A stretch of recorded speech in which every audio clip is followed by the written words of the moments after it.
Hello, everybody, and welcome back to the Planet Film Network. I am one of your hosts, Sean Monk. I'm your other host, TJ Cornwell, and tonight we're just going to be doing a quick review of Season 3, Episode 1 of The Mandalorian. Absolutely, as TJ said, we are going to be talking Chapter 17, The Apostate of The Mandalorian, and just diving right into it. If you want just a non-spoiler look, I posted about a 2-minute car review of the episode right after I had watched it on the channel right now, so you can go check that out. And then after you've watched the episode, although I can't imagine many people watching this video have not yet, go back, check out this one. So let's just dive right into this with kind of overall thoughts. I'll maybe touch on the overall impression of like online and how just all the various Star Wars podcasts and people I watch and take it in. I would say it's definitely mixed to positive on this. I think we both have a general idea of how we felt about the episode, but how did you feel overall about Chapter 17, The Apostate? We're 2 years away from the last Mando episode, that Book of Boba Fett tease. How do you feel being back? Yeah, I think it's nice to be back. It's not like we've gone starved for, those 2 years. We've had a bunch of shows. We had Bad Batch. We had Andor, Andor. Kenobi. Yeah, Kenobi, obviously. So we've had Book a of lot Boba of Fett. content since then. Boba Fett. Yeah. Which was a little mini Mandalorian series. Mm-hmm. But no, it was nice to be back, and I thought it was a solid episode. I think I told you, for me, it kind of nothing really happened, honestly, until basically the end of the episode, I guess. Mm-hmm. Or, kind of visiting old friends that we've met in previous seasons. Had a little bit of everything Star Wars, had some space battles, had a little shootout outside a school, which you don't see very often, unless you're in the real world here. Isn't it weird that like that's happened in the past like 3 Star Wars shows, either Order 66 or some sort of a violence at a school? Yeah, and then we're getting it again in this because we've seen Order 66 in the trailer. Yeah. But yeah, overall, I thought it was, a good episode, good acting, good action. But I was looking for maybe just a little bit more to happen, I guess. Mm-hmm. I'm not saying that there can't be, those off episodes where it's like, we don't really, there's not much happening and, we go off with different characters. But Yeah. I think I was expecting more just from episode 1 of the new season. Mm-hmm. Yeah, I think I fall pretty largely with right where you are. It's funny just hearing you talk about it too. It's something I hadn't really thought about, and hearing some other people's opinions on it. Isn't that kind of what the narrative with Mando has always been? Is, especially with season 1. How is this all going to connect? Is this all going to, are these all just one-off episodes? Like, I remember, middle of season 1, people were really like, what is this show? Is that like, is this going to connect anything? And then obviously we learned that it had. And again, some people, there was a Mandalorian launch event that they showed the first 2 episodes, and all the critics have seen the first 2. And from everything I've heard, they say that like 2 just like absolutely is like the hit the ground running that I think a lot of people thought maybe this one would be. So that gives me hope for it. But in terms of this episode by itself, because of course we have not seen the second one, I agree with you. I think it was a nice introduction, like we talked about. We had those other shows, and for these characters in particular, we had Book of Boba Fett, which was just over a year ago. But we haven't been in this world, in this show, for over 2 years. December 2021 is the last time. Or, no, December 2020. Yeah, December 2020. Oh, my... Whoa! Jesus, that is insanity. Anyways... Wow, that's a real trip, man. That's a long time. I really dug the episode. I would say I think the biggest thing we maybe disagree on is I don't think nothing happened, and I know you don't mean literally nothing happened. Yeah. I think that there's a lot of through old familiar characters. I think we're setting up a lot of dominoes in this episode. I think and again, this is full spoilers, everybody. Full spoilers. So if you haven't, tune out now. I think with like Grief Karga, I think a lot of what's going on You know what? Let me just spin it completely. I think a big positive of this episode that I just hadn't picked up on in the trailers, or maybe I just had been ignoring, and maybe it's been everywhere. But the whole pirate thing, Yeah. I really liked that. I thought that was great. Hmm. I thought, first of all, Pirate King Gorian Shard is like an amazing Star Wars character name. It feels right out of the Clone Wars. I can't wait to have a 6-inch Gorian Shard Funko Pop. Which will basically just be Swamp Thing because he looked like Swamp Thing. Yeah, he But reminded me of a monster straight out of Scooby Doo 2. I don't know about you. yes, no, I I think it is agree. the I want to say it's the zombie, the kind of ghost looking one Yeah, I know what that you comes mean. live. That's what it reminded me of. He looked like a mix between that and Swamp Thing and Man Thing, like all Yeah. all looped together. Yeah. Um, and then Old Greg, if anybody out there knows what that is. Old Greg. Yeah, like he looked like a mix of all of those, but in my opinion at least, in a good, fun Star Warsy way. Um, I thought that whole pirate thing was really interesting, and clearly that's going to be coming back. Obviously, we'll Oh yeah. not going to be the end of them. I don't know why Grief Karga was like, oh well, let one of them go, and that way he'll tell all those other pirates, don't go messing with us because we have 2 people with pistols. Like Mm. you're dealing with a pirate king. You think that's going to stop him? So I really enjoyed that. I really enjoyed kind of going earlier in the episode, jumping back a little bit with the armorer, seeing the band of Mandalorians that clearly have rebuilt since season 1, since what happened with Werner Herzog and him kind of wiping out all of the oh my god, what am I trying to say? All of the Mandalores that were living that covert underground in Navarro in season 1, with that great episode where they all jetpacked out of there and it was amazing action. Paz Vizsla getting some shout out here. I really, really love that. He had kind of a bigger role in the beginning. And then obviously ending with that great space chase and Bo-Katan. But I agree with you overall that I think it was a lot of setting up dominoes. And I think that Hmm. that kind of can feel like not much happened or that nothing happened. Um, but yeah, I think overall I'd say it's probably middle of the pack for just Mandalorian episodes overall. But I think it was a really great, like you said, reintroduction to this world, to these characters. Because some people that might be seeing it for the first time, and then of course, got to talk about some amazing deep cut Star Wars Easter eggs. One in particular that obviously is going to be very, very big going forward. Again, this is spoilers, so I don't know why I'm hedging around that. But what was your reaction when Baby Yoda in hyperspace looked out and you saw the space whales, and you got Oh well, a little sting of the Rebels theme? yeah. I had seen that was in the episode already, Oh, okay, yeah. so it didn't really. But I'll be honest. If you can explain, I watched that show a while Mm-hmm. ago, so I don't remember Yeah. what their kind of significance is. Honestly, if I hadn't seen it on TikTok before, I probably would have seen them for the first time and been like, "Oh, cool, okay, space whales." But I would have been like, "I Yeah. don't know what that means." I think at the last I haven't rewatched. I mean, I've gone back and rewatched like Hmm. certain episodes and stuff, but I haven't done a full rewatch of Rebels since it ended, which I might do before Ahsoka. But uh, yeah, so just to fill in, I mean, obviously I know you know this, but so yeah, in the finale of Rebels, obviously, Hmm. Ezra uses the Purgles, they're called the Right. space whales, which is hyperspace. A hyperspace faring species that actually Uh-huh. is like the origination of hyperspace travel. Is people studied the whales and everything to learn how to create engines that could duplicate what they did organically, all that stuff, Star Wars lore, blah blah blah. But in terms of this story, why it's so important is I saw that rough shape at the beginning, and I heard that little Kevin Kiner like 3 or 4 note theme from Rebels.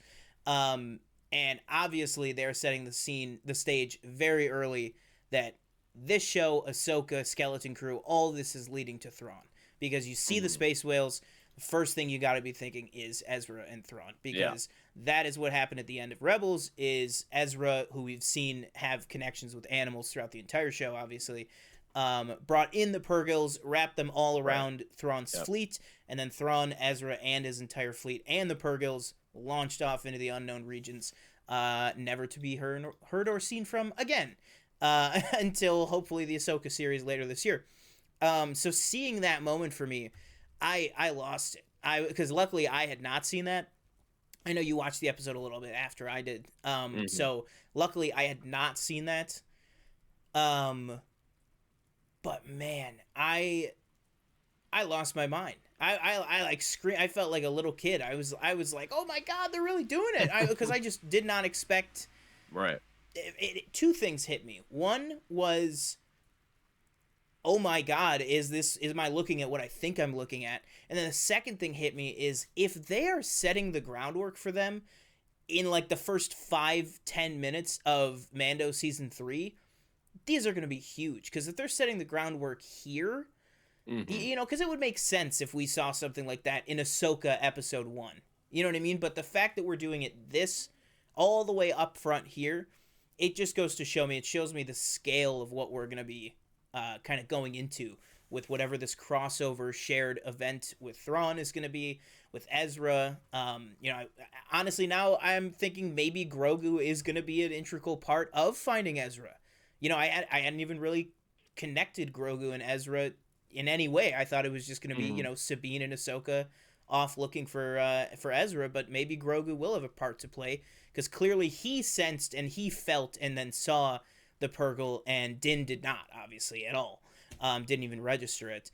And then just talking about that shot, seeing them was one thing, but then cutting to the wide, and you see that the whale is taking up the entire screen, and Din and Grogu is just a speck in the middle. Hmm. Like the N1 is just so tiny compared to how massive these creatures are. Because you remember the Back to Rebels, they wrap one, a couple of them, but really one wrapped around a Star Destroyer.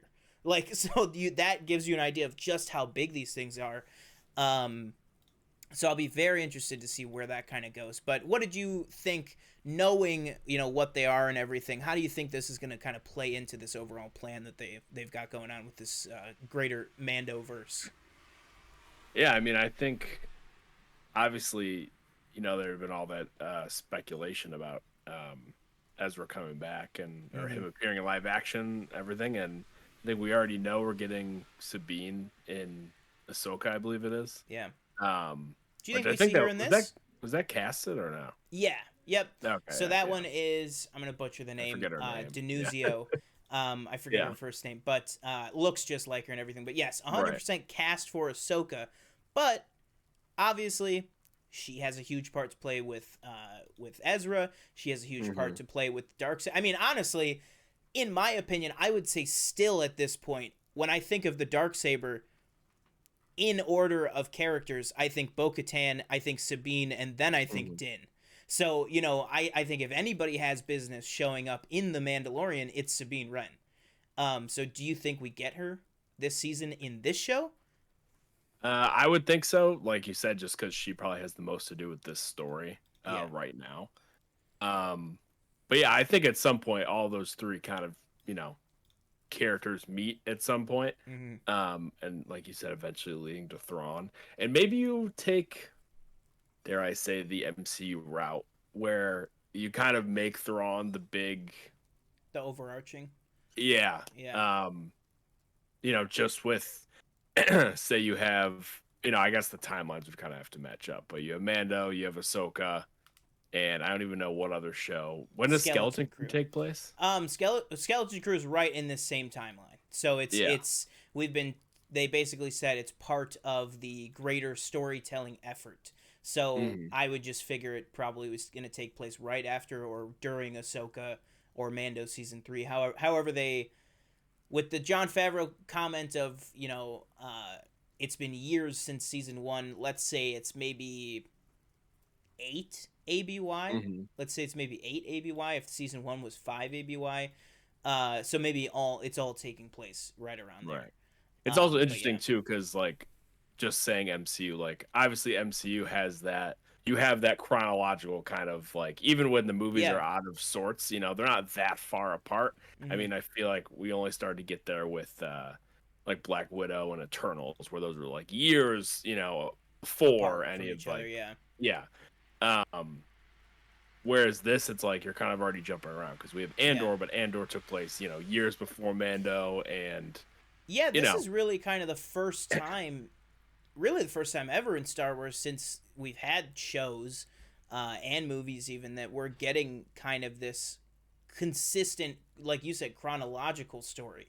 mhm. Because like you said, you go from Book of Boba Fett, which is taking place during this. Then you go to Kenobi, which is taking place, 20 years earlier, almost 25 years earlier. Then you go to Andor, which is taking place 5 years after Obi-Wan. Mhm. And now you're back to Mando, which is taking place, Yeah, 15 years after that. And then and then Bad Batch also, Bad which is Batch. taking Yeah. place 30 years before this. It's kind of crazy, but like you said, it's interesting that this is really, in fact, this year, starting with this season, is the first time we're really going to get this true kind of connected universe. Obviously, all of Star Wars takes place in Star Wars. Obviously, it's all canon, but in terms of actual events leading into other events, other than just the three movies of a trilogy, we're finally getting some cohesion here. Um, but one thing that I was thinking about too, so there was an interview with Favreau where he said, kind of offhandedly, but he was like, somebody asked him about what are his favorite and least favorite characters to write for, and then he was like, "Well, the only characters I write for are my characters in Mando." Okay. But we know that this is going to be a larger story connected thing Hmm. with Ahsoka and with Skeleton Crew. So my question is, do you think that really more than Favreau, it really is Filoni kind of anchoring this all and putting this all together? Because the impression I got just from that one interview from the Mando launch event with Favreau is that he's not writing on Skeleton Crew. He's not writing on Ahsoka. But we know that Dave Filoni writes on Mando. He's writing an episode of Skeleton Crew, and he's writing all of Ahsoka. Um, so how kind of closely do we like where do you want all of this to kind of head? If you had your pick? Like, do you want to see this culminate in a movie? Would you want to see this culminate in Oh, like a Thrawn 4-part, hour long specials or something? Like, yeah. No, I think it could all culminate in a movie, and maybe the we've heard those stories of like either like, oh, Kevin Feige has his movie. I don't know if that's still mm-hmm. happening. We have that David Lindelof movie thing. We have Taika Waititi. I don't know if that's still happening Yeah. either. The Taika Waititi movie. Does one of those become like this kind of you know Mm-hmm. mash of all these things together? Or are they all separate?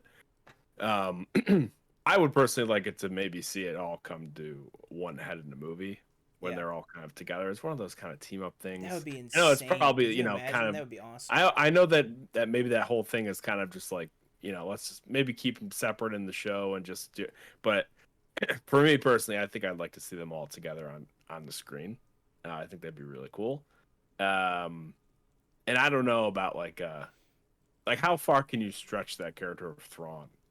You know, like can you make him? Can he be a bad guy for multiple movies, or do we need to have a TV shows lead up to one movie, and we're done, or Yeah, I think he could be.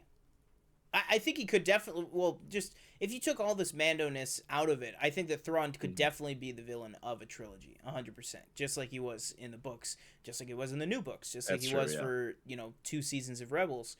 Um, but I think it's interesting because it's like if you do all this build up in all these shows, then you don't really leave yourself much runway for a movie. It's kind of like like Thanos. Really, the only way they could do it was by splitting Infinity War and Endgame into 2 movies. Because really, if you take Hmm. that out of it, it's like okay, we've had 20 something movies of build up, and then he's taken out within like a year because those movies came out within a year of each other. Um, Hmm.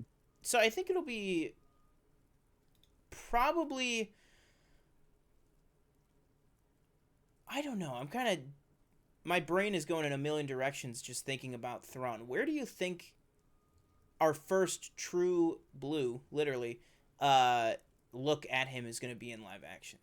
Do you think it would be maybe a post credit scene of this season, kind of like we got with the Boba Fett tease, or do you think we don't see him until Ahsoka? Because he I said would no think, casting, no nothing. yeah, I would probably think Ahsoka just because that's kind of what that show is, right? Isn't Yes, that hundred what percent. that Yeah, show's about? yeah, So that hundred would percent. make more sense to me, I think. Yeah, Unless he shows up in some way related to, although like what does he have to do with Mandalore? Nothing yeah. I really, mean, you know. that's really the question. Yeah, that's really the question. Is like, how do we kind of link Thrawn to Mandalore? Because we know obviously that Sabine and the dark, like Thrawn's kind of already linked to the dark saber, hmm and Ezra's linked to the dark saber obviously through Thrawn and through Maul and through Sabine. Kanan also, trained Sabine with the dark saber. So like all of that is kind of linked to the dark saber, but how do we kind of connect Thrawn to the dark saber? I feel like that's the question. Because if we can connect those two things, or maybe he sees Mandalore as the new seat of power in the hmm galaxy, or the potential seat of power in the galaxy. Um, but yeah, I mean, I just love that we know it's so imminent, like it's so close, that we're gonna be getting him, because you figure Ahsoka's got to be within, well, we know it's within the next year, but probably within the next 6 months we're gonna be getting a lot of Ahsoka stuff, but probably our first taste of it at Celebration, which is just a month away, which is kind of insane to me that it's that soon. Um, but yeah, kind of. I know we've kind of gone off on this tangent of just kind of where do we think this is Yeah. all going, but coming back around to just the episode, I think the last thing we could talk about here is kind of the Grief Karga stuff with IG-11, with putting Mando wanting IG-11 put back together to be used to go and explore Mandalore and everything, and then we get this kind of like Terminator moment, or the Thing moment, even, where it kind of, they try to revive him, but he defaults back to his original programming. How do you feel about that? Because that's probably one of the biggest points of contention that I've seen people talking about with this episode. Is just, why do we have to try and bring another character back to life? hmm For me, I liked the attempt at trying to bring him back. I thought it made sense because Mando is so untrusting of droids that it would make sense that he's like dead set on, no, the one that I know I can trust is the only one that I want to help me on this.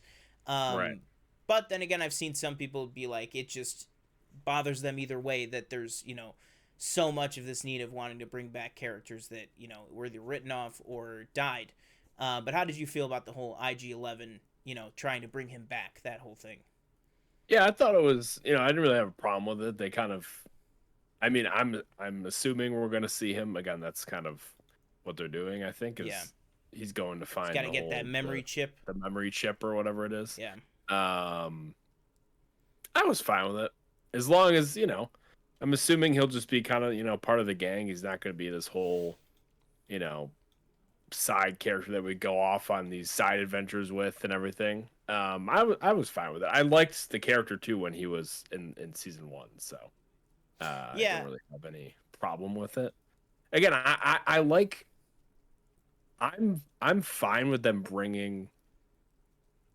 I'm fine with them bringing characters back, but I don't like it when it like becomes we like detract from what we're already doing. You know what I mean? yes, Like I I know what you get mean. Yeah, like obviously we're looking for the memory chip, but it was really exciting when like Luke showed up.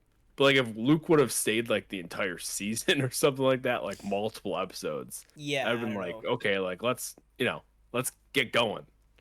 Yeah, it'd be like if whatever this big event is, if like at the last second, like the last two episodes of Skeleton Crew, if like Han showed up and was like, "All right, kids, let's get you out of here."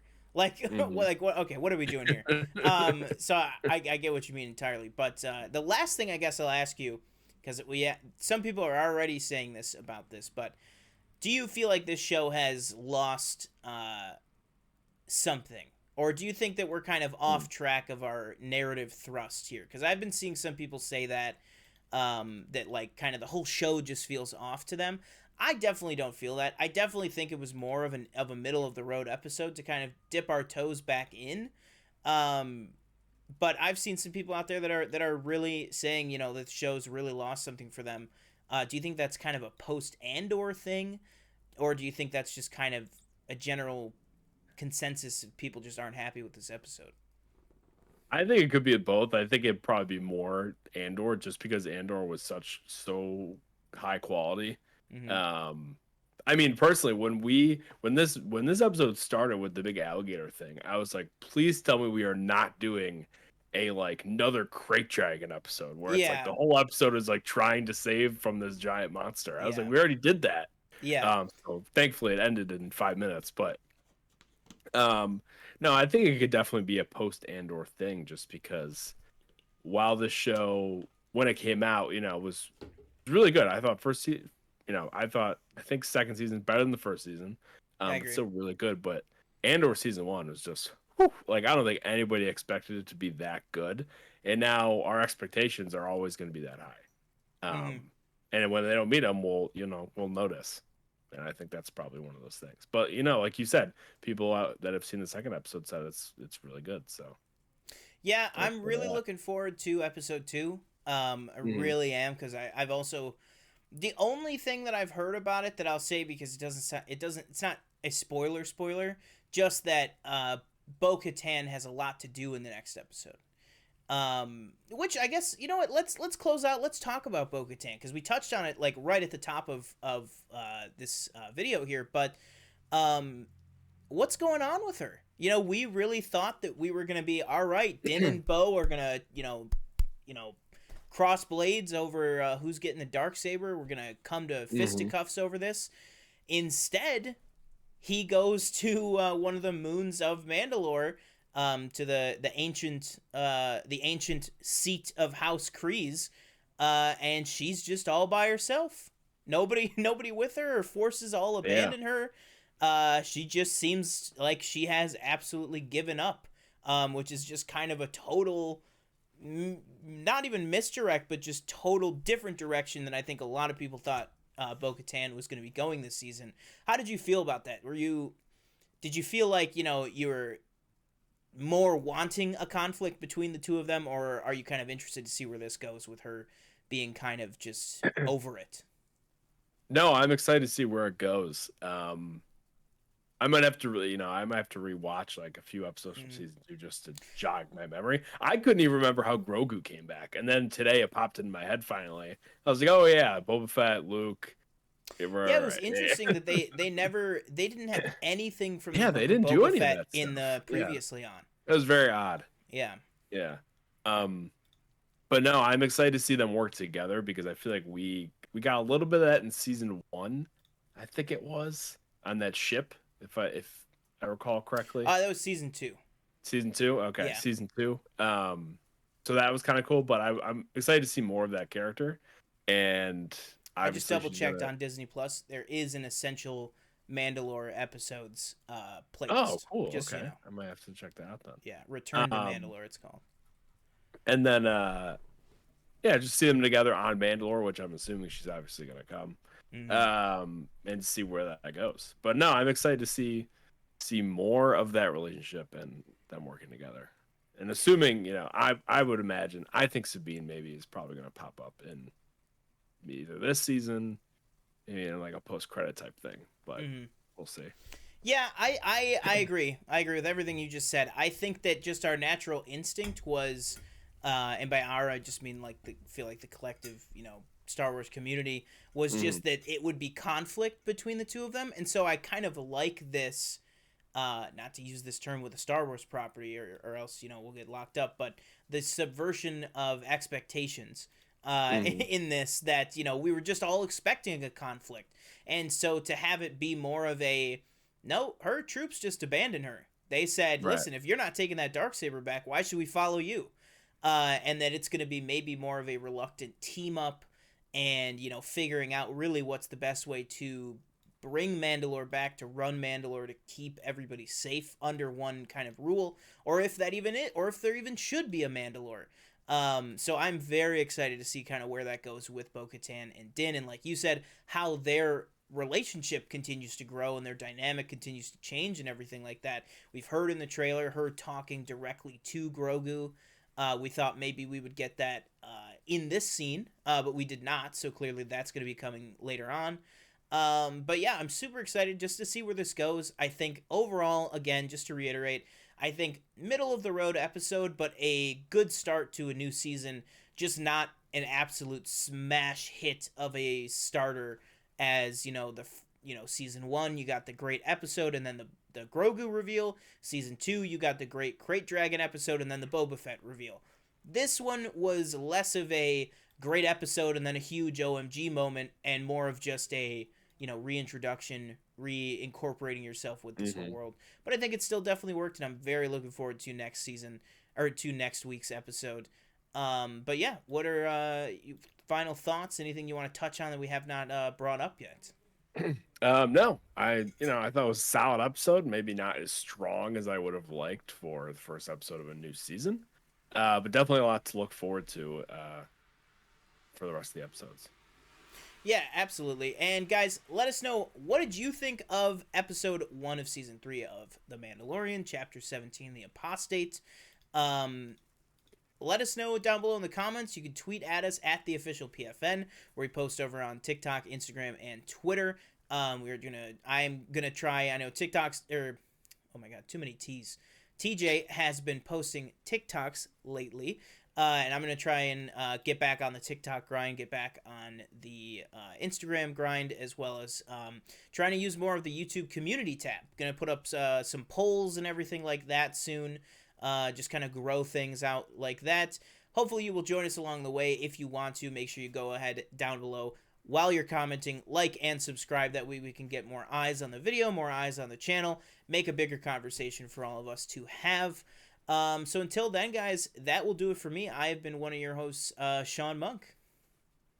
I've been your other host, TJ Cornwall. Please follow us on all our social medias, Twitter, Instagram, TikTok, always posting reviews, news, etc. And we will see you next time.